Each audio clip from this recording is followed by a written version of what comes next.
Hi everybody, Ms. Mary back again with another virtual story time from Midpoint Libraries. Are you ready for a story? Let's get started. If you're ready for a story, wave hello. If you're ready for a story, wave hello.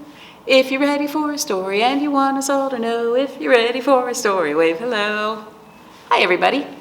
So, today is a day for us to talk about a specific author or illustrator.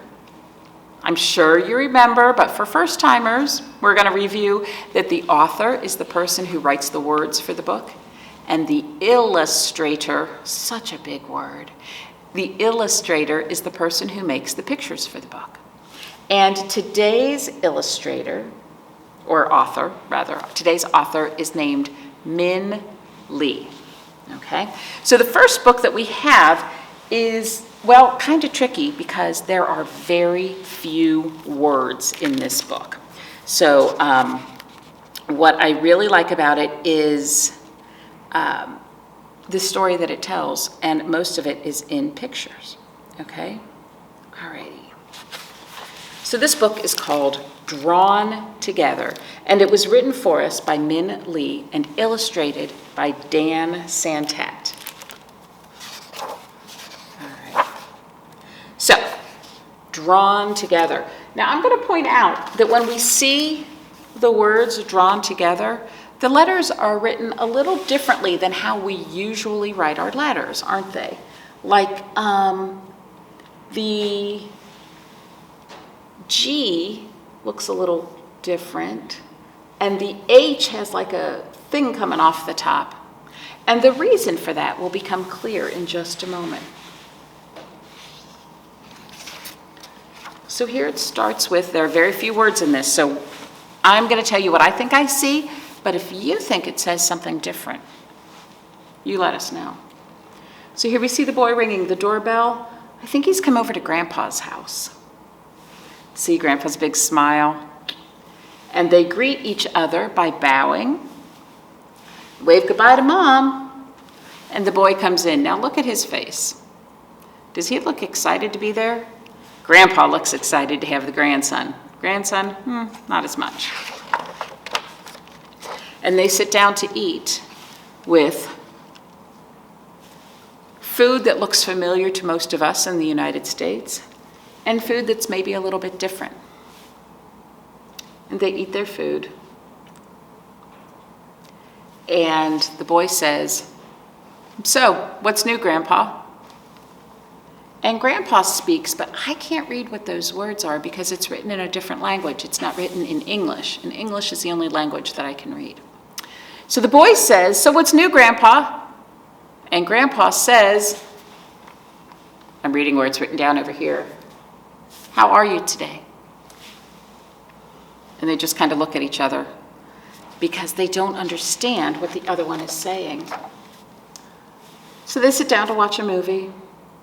Neither one of them looks too happy. They're watching the movie. Grandpa says something, but the boy doesn't know what Grandpa says. And the boy says, "Can we watch something else?" But Grandpa doesn't understand what the boy said.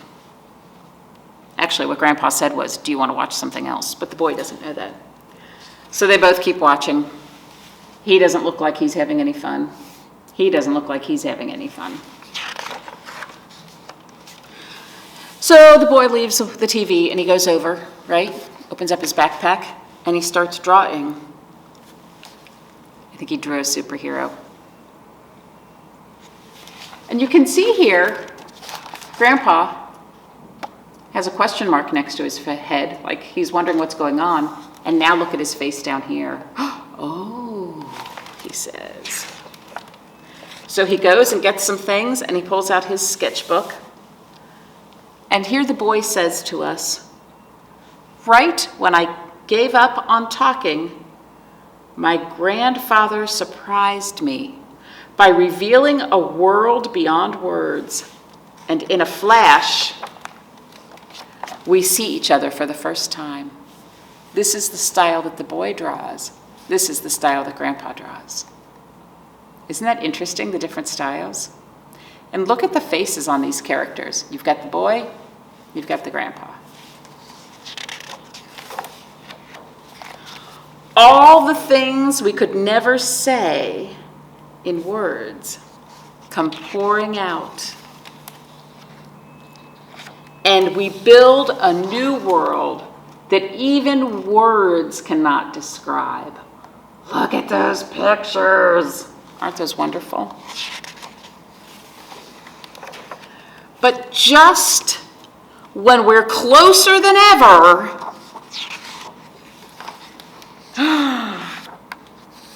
that old distance comes roaring back. Oh no. That's quite the dragon between them. But then, so here we've got on one side, let's go back here. On one side we have the boy's drawing style, and on the other side, the grandpa's drawing style. But look what happened. The boy's wand is over here by grandpa, and grandpa's big long paintbrush is on the boy's side. So then it comes roaring back. But grandpa sees the wand, and the boy sees the pen. This time, I'm not afraid, because I know that together we can make our way across. Now, after years of searching for the right words, we find ourselves happily speechless. Aren't those wonderful illustrations? And there at the end, Mom comes back, and the boy goes back home to his house. But do you see? Grandpa kept the markers, and the boy kept Grandpa's ink pen. I really like this one. I know that we chose this book because of who wrote it, but I want to talk about the pictures for just a minute and how neat it is that Grandpa started this picture and then the boy added his touches. And in this picture, the boy started it and Grandpa added his touches. Isn't that neat? That book is called Drawn Together. 2 meanings there. All right. So, I feel the need to move, especially a book with so few words. How about, let's have a scarf song. If you have a scarf to dance with, you can use that. Or if you don't have a scarf, you might want to grab a sock. Especially if your grown-up is folding laundry while you watch this, just reach over to that basket, pull out a scarf. All right, I'm going to use my scarf though. Sock, scarf, they're all the same. Okay, here we go. Wave your scarf in the air, in the air. Wave your scarf in the air, in the air. Wave your scarf in the air and hold it right up there. Wave your scarf in the air, in the air. Wave your scarf on the side, on the side. Wave your scarf on the side, on the side. Wave your scarf on the side, then smile really wide. Let me see your big smiles. Wave your scarf on the side, on the side. Wave your scarf way down low, way down low. Wave your scarf way down low, way down low. Wave your scarf way down low, then smile and say hello, hello. Wave your scarf way down low, way down low. Wave your scarf way up high, way up high. Wave your scarf way up high, way up high. Wave your scarf way up high, then smile and just say hi, hi. Wave your scarf way up high, way up high. Such silliness. All right, so we have another book written by Minh Lee, and this one was illustrated by Gus Gordon. This is called The Perfect Seat. The Perfect Seat. There's a map of the town. So here we have a grown-up and a kid.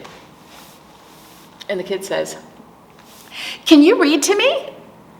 And the grown-up says, Of course. But first, we have to find the perfect seat. Do you have a favorite place you like to sit when you're being read to? Maybe you have a favorite place you like to sit while you're sharing story time with me. I have a favorite place, and it is the perfect seat to sit on. This one, too big, too small, too old, too new, too rough, too slippery. Should the perfect seat make you feel this dizzy? Oh, too thin, too wide. Can't share a book if you're that far apart. You can't both see it. Too tall. There's an acorn. Too short. That's very small. Very, very small for a moose. That chair is too funky. That one is too fancy. Way too fancy. What about here? Wah! He sat on the edge of the bridge and look what happened. Thump. He fell off. Are you okay down there? Oh, I give up. Found it, says the kid. The perfect seat. Sitting on grown-up's lap. Sometimes that is the perfect seat for reading or really for just about anything. The perfect seat. Now, what you might have noticed about both of those books is there were not a whole lot of words. Sometimes we read books that have so many words, and these didn't have a lot of words. So I want you to know that the author, Minh Lee, the person who wrote the words, did a lot more than just choosing which words to put on the page. Well, actually, that is what it is. Because by simply saying too wide or too tall, it's only a couple of words, but it makes a big picture in your mind of what a wide seat is or a tall place to sit.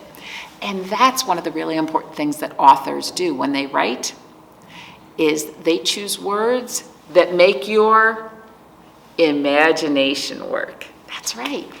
All right. So before we go, I want to tell you that next week's story time is going to get us ready for summer. You know, summer's coming up pretty quick.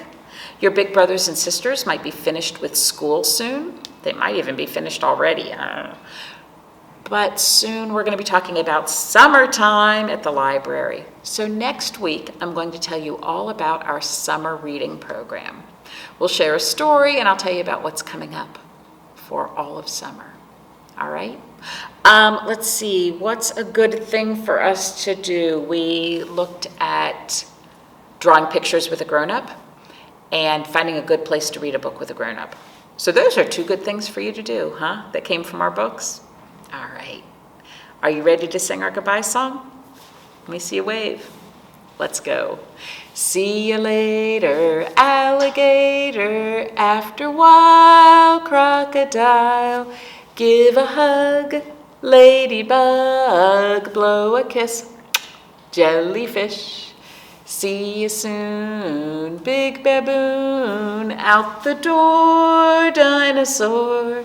Take care, polar bear. Wave goodbye, butterfly. Bye-bye, everybody.